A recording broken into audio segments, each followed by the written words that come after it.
Halo, selamat pagi pemirsa. Berjumpa lagi dengan saya Alfian Nurjakia atau di dalam acara Jurnal KPID News. Berita pertama pada hari ini terkait KPID Jawa Barat melakukan kolaborasi pengawasan semesta dengan berbagai pihak. Hal ini demi menjunjung konten siaran yang lebih baik ke depannya. Langsung saja kita simak liputannya.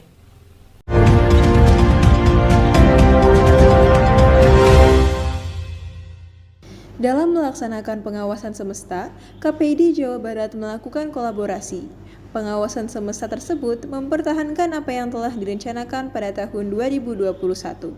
Dalam hal ini, Ketua KPID Jawa Barat Adiana Slamet menyampaikan bahwa setiap pihak dirangkul untuk melihat masalah penyiaran. Sudah kami rangkul semua untuk coba sama-sama melihat bahwa masalah penyiaran itu bukan masalah remeh-temeh, tapi masalah penyiaran itu sama aja dengan saya interpretasikan itu national security atau keamanan nasional.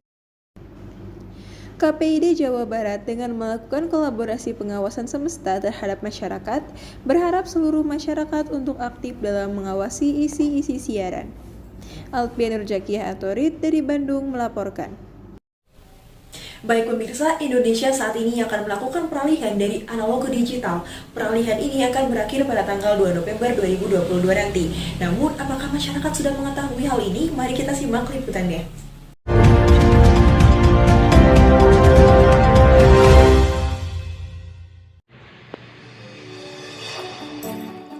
Pemirsa, sesuai dengan Undang-Undang Nomor 11 Tahun 2020 tentang klaster penyiaran, sebentar lagi kita akan menghadapi ASO, analog switch off atau peralihan dari TV analog ke TV digital. Mendengar kata digital mungkin sudah tidak asing karena banyak sekali edukasi dan sosialisasi yang dilakukan pemerintah pusat maupun daerah mengenai TV digital dan juga program ASO ini. Terlebih di Jawa Barat sendiri, per tanggal 30 April 2022 nanti akan menyetop tayangan TV analog di 12 wilayahnya. Lalu apakah masyarakat mengetahui apa itu TV digital? Yuk kita cari tahu. Tahu gak apa itu TV digital? TV digital, TV baru, keluaran baru yang nyakit. Tahu gak apa itu TV digital? TV yang ada TBS-nya bukan? Oh, iya. Apa itu TV digital? Tidak tahu. TV digital itu kalau nggak salah tuh TV yang pakai gelombang atau modulasinya tuh secara digital, bukan sih? Betul sekali, TV digital merupakan jenis televisi yang menggunakan modulasi digital dan sistem komprehensi untuk menyiarkan sinyal, gambar, suara, dan data ke pesawat televisi. Digital bukan berarti TV tersebut berbasis internet dan berbayar. TV digital dapat dinikmati oleh seluruh masyarakat secara gratis, asalkan TV yang kita miliki dilengkapi STB. Perangkat STB sendiri dapat dibeli langsung oleh masyarakat, dan masyarakat yang kurang mampu juga akan menerima bantuan STB gratis dari pemerintah. Lalu, apa kelebihan dan keuntungan TV digital? Bersih ya, suaranya lebih jernih, teknologinya lebih canggih. Jadi sebenarnya perangkat TV sekarang pun bisa, walaupun belum bisa menangkap siaran digital asal memakai STB, namanya set top box, seperti receiver ya atau decoder yang kemudian dikonekkan dari antena. STB itu sebenarnya bisa ada early warning system, jadi peringatan dini untuk bencana alam. Banyak sekali manfaat yang akan kita dapatkan ketika beralih pada saluran TV digital sesuai penjelasan dari Ketua KPID Jabar Dr. Adiana Slamet. Mulai dari kualitas suara dan gambar yang tersaji baik dan jernih, STB yang tersedia sangat canggih dengan dilengkapi warning sistem peringatan dini bencana alam, serta keuntungan dari migrasi TV juga dapat menopang industri kreatif di bidang digitalisasi. Bagaimana? Sudah siap beralih ke TV digital? Dari KPID Jawa Barat, Siti Barkah melaporkan.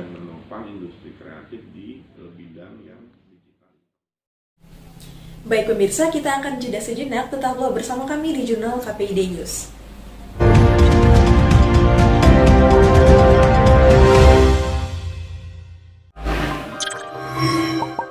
Komisi Penyiaran Indonesia atau KPI, baik di pusat maupun di daerah provinsi, adalah lembaga negara independen di bidang penyiaran yang berdiri atas amanat Undang-Undang Penyiaran Nomor 32 Tahun 2002. Kehadirannya merupakan wujud peran serta masyarakat yang berfungsi mewadahi aspirasi serta mewakili kepentingan masyarakat di bidang penyiaran.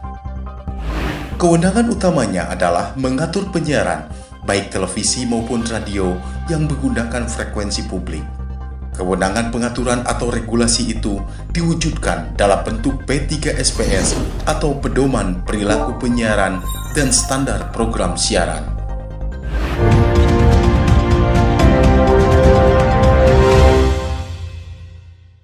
Kembali lagi dengan jurnal KPID News. Berita kali ini datang dari KPID Jawa Barat yang mengadakan simulasi pemasangan set-top box. Hal ini dikarenakan masih banyak masyarakat yang bingung mengenai TV digital. Mari kita lihat informasi selengkapnya.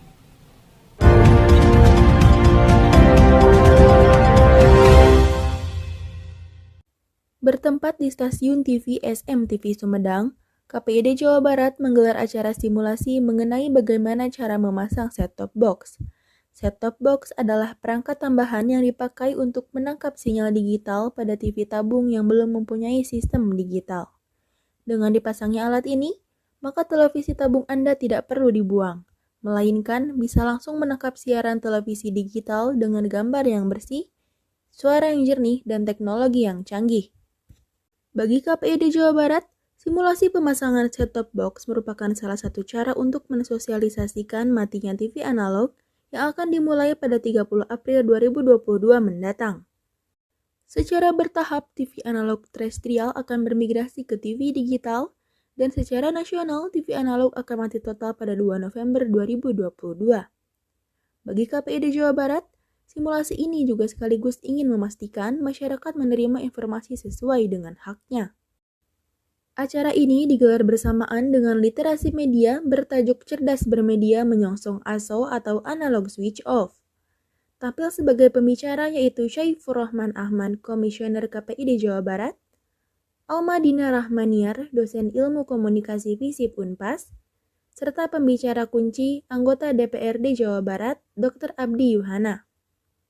Acara ini juga dihadiri Ketua KPID Jawa Barat, Dr. Adiana Slamet, dan dibuka Kadis Kominfo Jawa Barat, Dr. Ika Mardiah.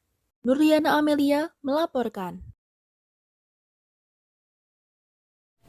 Pemirsa, analog switch off atau ASO bukanlah sekedar perubahan, namun terdapat banyak benefit atau urgensi di dalamnya. Langsung saja kita simak liputannya.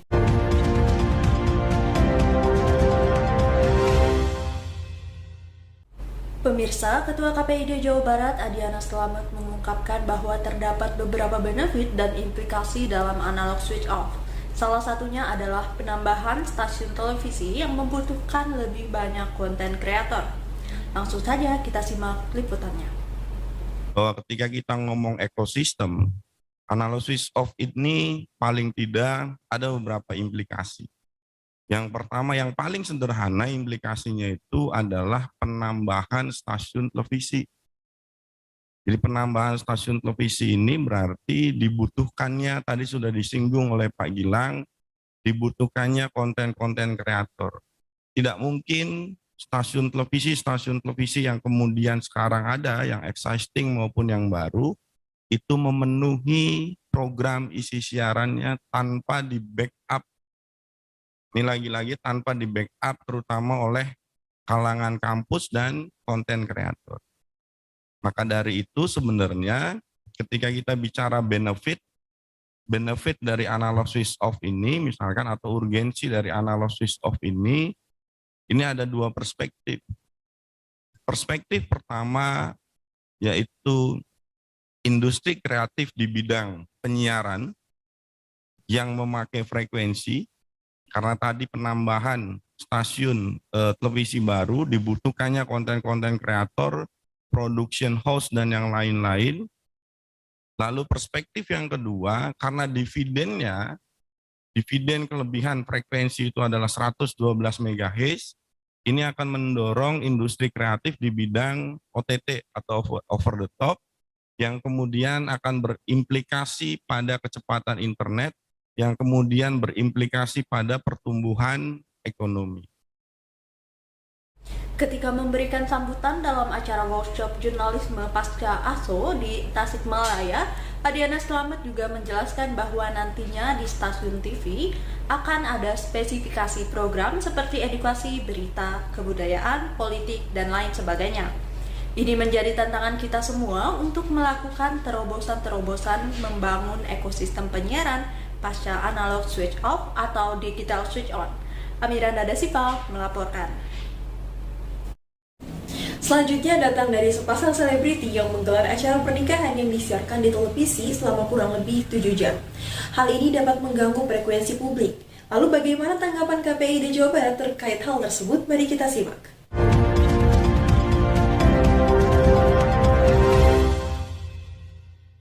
Pernikahan selebritis kerap menjadi sorotan publik. Setidaknya beberapa bulan kebelakang ada 2 pasangan selebritis yang pernikahannya menjadi konsumsi publik, seperti diantaranya ada Atta Aurel dan Lesti Bilar. Kemudian bagaimana tanggapan KPID Jawa Barat mengenai hal tersebut? Saya terima nikah dan kawinnya Lestiani binti Enang. Komisioner Komisi Penyiaran Indonesia Daerah Jawa Barat, Roni Tabroni, menanggapi tayangan pernikahan selebritis yang disiarkan di televisi lokal.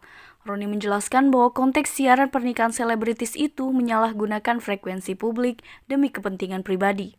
Hal tersebut disampaikan oleh Roni ketika diwawancarai di kantor KPID Jawa Barat pada tanggal 21 Februari 2022. Pernikahan artis itu konteksnya itu kan penyalahgunaan frekuensi publik untuk kepentingan pribadi.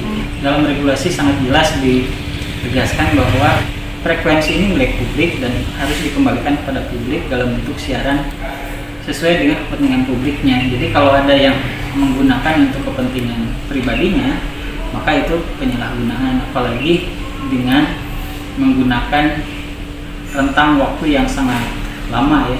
Ini kan pelanggaran yang sangat jelas ya. Dan KPID selama ini ya itu selalu melakukan teguran-teguran. Nah, karena induk jaringan ini ada di pusat di Jakarta gitu ya, maka kita selalu bersuratnya itu ke KPI pusat. Pihak KPID Jawa Barat menegaskan bahwa siaran pernikahan selebritis merupakan pelanggaran yang sangat jelas dan KPID Jawa Barat selalu memberikan teguran. Namun karena induk jaringan televisi yang menyiarkan tayangan pernikahan berada di Jakarta, KPID Jawa Barat harus melakukan koordinasi terlebih dahulu ke KPI pusat untuk melayangkan teguran. Demikian informasi yang dapat disampaikan, saya Tiara Suci dari Bandung, Jawa Barat, melaporkan.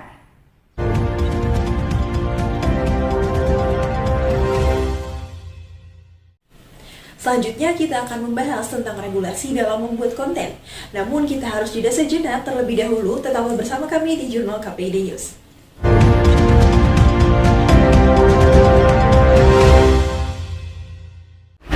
Pengawasan semesta dilakukan mengingat di Jawa Barat terdapat 437 lembaga penyiaran baik televisi maupun radio, sehingga diperlukan keterlibatan semua pihak untuk ikut mengawasi isi siaran dan mendorong lembaga penyiaran mentaati pedoman perilaku penyiaran dan standar program siaran atau P3SPS agar terwujud siaran yang sehat dan bermartabat.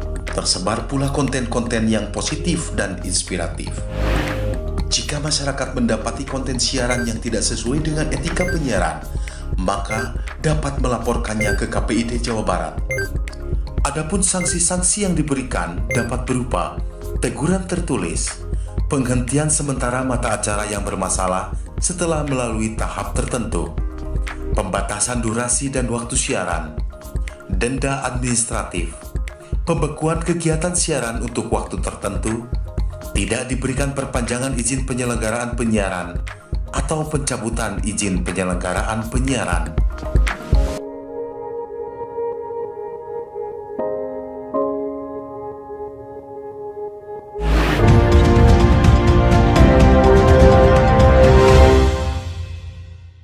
Kembali lagi dengan Jurnal KPID News, pemirsa, setiap konten yang disiarkan perlu berdasar atas undang-undang yang berlaku.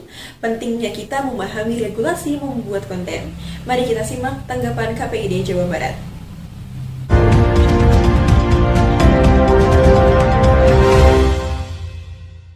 Ketua KPID Jawa Barat, Adiana Slamet, menjadi pembicara dalam pelatihan jurnalis TV Desa. pada 27 Januari 2022 di Hotel Australia, setelah sebelumnya meresmikan peluncuran TV Desa di Hotel Papandayan. Dalam kesempatan kali ini, Adiana Slamet menyampaikan materi kepada tim TV Desa yang dihadiri oleh 5 desa, yaitu Bandung, Garut, Subang, Bogor, dan Cirebon. Mengenai literasi media, khususnya memberikan penyuluhan mengenai apa yang harus dihindari dalam pembuatan konten, serta pemahaman regulasi ketika pembuatan konten. Adiana Slamet mengatakan, hal ini karena literasi media menjadi salah satu hal yang urgensi ketika tim TV Desa membuat konten. Kenapa kemudian literasi media gitu ya, supaya paham operasi media dengan benar itu seperti apa, membikin konten itu seperti apa, kan gitu ya, yang melanggar regulasi itu seperti apa, yang tidak melanggar regulasi itu seperti apa. Adiana Slamet berpesan agar 5 desa yang hadir hari ini dapat lebih mempelajari mengenai regulasi dan berharap menjadi motor penggerak untuk TV Desa berjalan dengan baik. Yulianti Fauzia melaporkan. Berita selanjutnya datang dari KPID Jawa Barat yang melaporkan kegiatan mereka selama kurun waktu setahun berjalan, meliputi kegiatan bidang kelembagaan yang menjalin kolaborasi dengan berbagai pihak, kegiatan infrastruktur penyiaran, dan kegiatan pemantauan atau pengawasan isi siaran. Mari kita simak liputannya.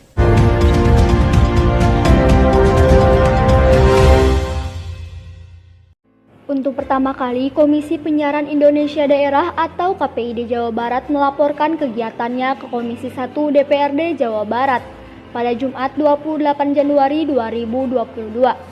Laporan ini mengenai kegiatan selama setahun perjalanan meliputi kegiatan bidang kelembagaan yang menjalin kolaborasi dengan berbagai pihak, kegiatan infrastruktur penyiaran, dan kegiatan pemantauan atau pengawasan isi siaran.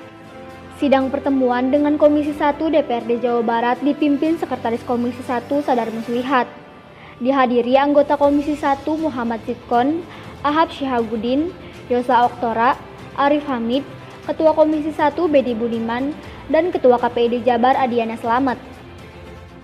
Dalam laporannya, Komisi Penyiaran Indonesia Daerah atau KPID Jawa Barat, Adiana Slamet menyampaikan, peningkatan SDM itu ke lembaga penyiaran kurang lebih 5 kali karena keterbatasan KPID Jawa Barat SDM maupun teknologinya. Maka kita membangun pengawasan semesta terhadap publik untuk sama-sama mengawasi program isi siaran yang kemudian kita mempunyai wadah yang namanya PIS Jawa Barat atau bisa disebut pengawasan isi siaran. Dan kemudian pada tahun 2021 ini PIS sudah di 5 titik itu deklarasi di Ciamis, chapter Unpas, chapter UIN, chapter IPNU, dan chapter IPM. Sementara itu Dewan Perwakilan Rakyat Daerah atau DPRD Jawa Barat dalam kesimpulan akhirnya setelah mendengar laporan Komisi Penyiaran Indonesia Daerah atau KPID Jawa Barat menyampaikan apresiasi terhadap kinerja KPID Jawa Barat, walaupun ada hal-hal yang memang terus dipertahankan dan dilakukan. Pihak DPRD pun merasa informasi-informasi dan kegiatan dari KPID sangat terasa dan menjadi tambahan ilmu. Dari KPID, Putri Mutiarani melaporkan. Ya pemirsa, itulah tadi berita terakhir kita. Tetaplah bijak dalam memilih konten, pahami regulasi, serta ikut terlibat dalam pengawasan semesta. Saya Alpian Nurjakia, Torin, beserta kru yang bertugas pamit undur diri. Selamat pagi.